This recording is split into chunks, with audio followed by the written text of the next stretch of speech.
The story was submitted to me by a follower who would like to remain anonymous. When I was 14, I had a best friend named Lucy, and we had one of those friendships where we were really close really quickly, which I now know is a red flag and usually a sign of a toxic friendship. But I was too young to know this then. Our favorite thing to do together was hang out at the mall. Our parents would let us go alone as long as we abided to one rule. We had to stay together at all times, and we were always pretty good about that. One night we were having a sleepover at Lucy's house and her Uncle Mike came over for dinner. Uncle Mike was pretty loud and goofy. He showed us like 8 magic tricks that night. I liked him, he was fun. But as I was helping clear dishes after dinner, I overheard Mike and Lucy's mom having a hushed conversation in the kitchen. She was like, "You've had too much to drink, why don't you just spend the night?" So Mike ended up sleeping over that night too. Right before going to sleep, Lucy's mom came into the bedroom, and she told us to remember to shut the bedroom door before falling asleep. When I asked Lucy why she said that, Lucy just shrugged and said, "I don't know." But we made sure the bedroom door was shut just like she asked. In the middle of the night, I woke up to the feeling of someone tickling my feet.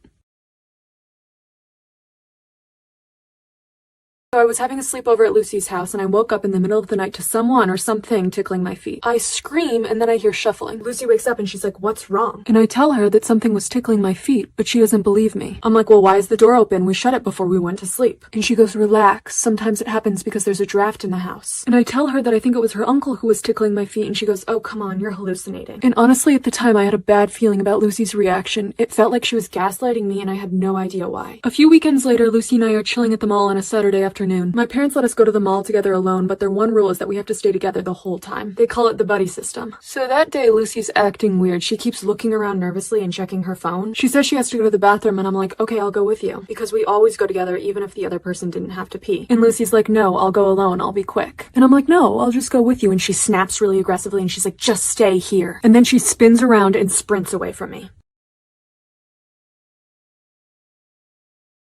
So Lucy's running away from me in the mall. I sprint after her. She's super fast. She rounds a corner and then I can't find her after that. I start crying. I have no idea why my best friend ran away from me. So I sit down on a bench in the mall. I'm still crying, really overwhelmed. Then I hear someone say my name. So I look up and it's Lucy's uncle, Uncle Mike. He asks what's wrong and I tell him. He's being super nice and comforting. And then he starts rubbing my back, which made me uncomfortable, but I don't say anything. Then he offers to give me a ride home. And I say, "No, I can just call my parents." And he goes, "Just let me give you a ride, come on." But the way he said it the second time gave me goosebumps. It was aggressive, like he wasn't asking me, he was telling me. So I stand up and step away from him and say, "You're making me uncomfortable, I'm calling my parents." Mike glares at me, and then he says, "No one likes a tease," and he walks away. I told my parents what happened and they immediately called Lucy's parents. Apparently, Uncle Mike had taken a liking to me, and he found out that I was going to be at the mall that day with Lucy, and Mike paid her $100 to run away and leave me alone with him. He told Lucy that I liked him too, and that she was being a good friend by giving us alone time. I never spoke to Lucy again after that.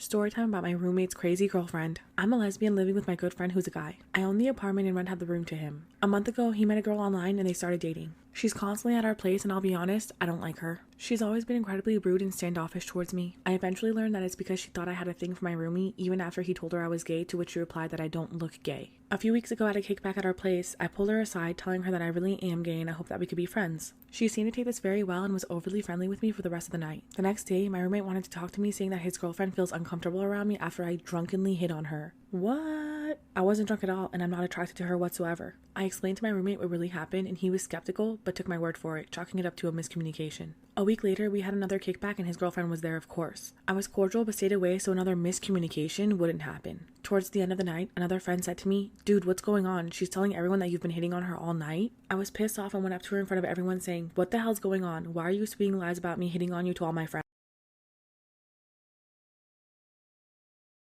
Part 2 of my roommate's crazy girlfriend. She stared at me, unable to respond. Then I said, "Just because I'm gay doesn't mean that I'm into you. Trust me, I'm not the least bit interested in you." She started sobbing and spewing BS, so I kicked her out and told her that she's not welcome anymore for making me uncomfortable in my own apartment. Her and my roommate both left, and he was super pissed at me. He didn't come back for a while, but I got some angry texts. However, I stood my ground about her not being welcome anymore. I told him he was free to stay or move out as he pleases. Most of her friends were on my side. Nearly a week later, my roommate returned home and he was giving me the silent treatment. I figured I'd just leave him alone and let him get over it. Then his girlfriend started calling me and demanding that I give the phone to him because he apparently wasn't speaking to her. I told her to kick rocks and that I wasn't getting in their business anymore. Soon after, my roommate finally started talking to me again. Turns out they got into a huge blowout fight and his girlfriend admitted that she wanted me to flirt with her just to prove that she could pull a lesbian. He told her that was messed up and then broke up with her on the spot. She wouldn't stop blowing up our phones for weeks until I finally blocked her number. It's been a few months and my roommate moved out. We're definitely not as close, but we're still good friends. His ex-girlfriend recently came out as bisexual on social media. How ironic.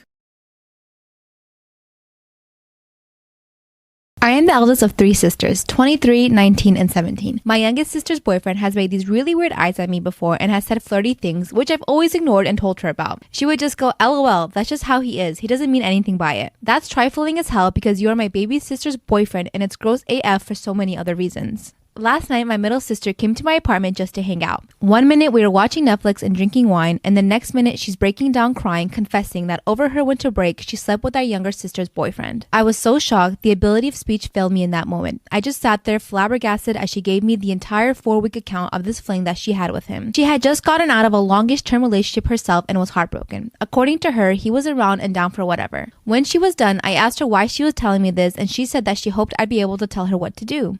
I told her this is going to crush our sister because she has always talked about being the ugly little sister and being stuck in our shadows, which couldn't be farther from the truth. She really placed a lot of her self-worth and value in this relationship and she will be devastated. I think she deserves.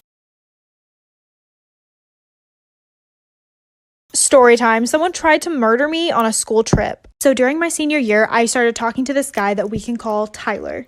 And we all had to go on a school trip for a competition. During this, we had to stay in a hotel room and we were all assigned partners. Well, I didn't know this at the time, but I was actually assigned Tyler's ex-girlfriend. We can call her Penny. And when I found out she was his ex, I was like, you know what? Not a big deal. I'm probably just overthinking it, but she had a reputation for being psychotic. And I mean psychotic. Since we were all in close quarters, it didn't take her long to figure out that I was talking to her ex, and she went crazy on me. She basically threatened me by saying that if she ever saw me with him again, I wouldn't be coming home to my family.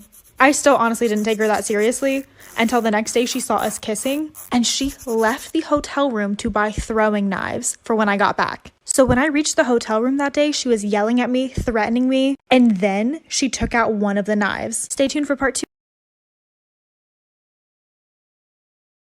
Part 2 to me almost getting murdered on my school trip. So when Penny took out one of the knives, she literally threw it right at me. Somehow it only managed to land 5 inches from me and I was okay. So I took off running out of the hotel room. I immediately went to our director, and literally because her parents fund most of the band stuff, he straight up couldn't care less. I told my mom, who happened to work with the superintendent's wife, so she told her the whole story and gave my mom his phone number. Let's just say they were suspended and the teacher was fired. She swore up and down that her and Tyler were going to get back together, but it's been 3 years later and she's still crazy and he still hates her, and I'm still with him. So I guess the moral of the story is please take it seriously if someone threatens you, especially if it's a crazy ex. Love you guys. Follow my Insta and DM me if you have your own story that you want to share. Storytime about how my husband accidentally told me that he was cheating on me. So just some background information. My husband and I got engaged 2 years ago, and this whole situation happened a month after we got married. So fast forward, it's a Sunday morning. Well, usually every week on Sunday, I clean the whole house. So I woke up, went into the bathroom to take my ring off, and I could not get it off. Mind you, I had gained a little bit of weight since my husband and I got engaged. Anyways, I tried butter, I tried soap, I tried everything, even oil. So after trying to get it off for an hour straight, my finger was 3 times bigger than it usually is. So at this point, I'm really scared that I'm going to have to get it cut off. Because 1, I didn't want to ruin it, and 2, it was really expensive. So I call my husband and he's like, oh, call your dad. Firefighters always know what to do. So I called my dad and thank God he lived 5 minutes away because he drove over really quickly. Like for part 2. Part 2 of how my husband accidentally told me that he was cheating on me. So like I said, my dad lived 5 minutes away, so he just rushed over to my house. And we tried a few more things to get it off. We tried Windex, we tried the dental floss, none of it was working. So my dad told me that we were going to have to cut it off with pliers. So he comes over with the pliers, cuts the ring off. Well, a few days later, I had taken it to the same place that we got it to get the band fixed. Or replaced. While I was there, I decided to get it appraised, just for insurance reasons. So a few days later, I go and pick up my ring, and when I get home, I look at the appraisal. It was not the same one that I had picked out in the store. It looked exactly like it, but there was like a $20,000 price difference. So right now, I'm like, what the fuck? I'm not mad about the money part. I'm more mad that my husband lied to me. I was more upset about the fact that he had lied to me. So I had made dinner reservations for the next night, so that way I could hopefully bring up the conversation about it, like for part 3. Part 3 of how my husband accidentally told me that he was cheating on me. So like I said, I had made reservations for him and I to go out to dinner so that way I could hopefully spark up the conversation about it. So when we finally sat down, I had started up the conversation. I had told him that when I took my ring in to get it fixed, I also got it appraised. And his face immediately changed after that, but he wasn't saying anything. He was like, oh, okay, how did that go? So at this point, I was tired of beating around the bush, and I was like, why wouldn't you just tell me if we were having money troubles? And he was like, what do you mean? We're not having any money troubles. I'm fine. One thing about my husband is that he is very wealthy. And he takes pride in the fact that he is very wealthy. So obviously, me right there kind of questioning his wealth, he fucked up and told me the truth. He was like, well, I'm going to be honest with you. I accidentally gave the ring that I was supposed to give you to a girl I was seeing at the time. And I just never got around to replacing yours. So fast forward to present day, I am currently moving all of my stuff out of our house and filing for divorce.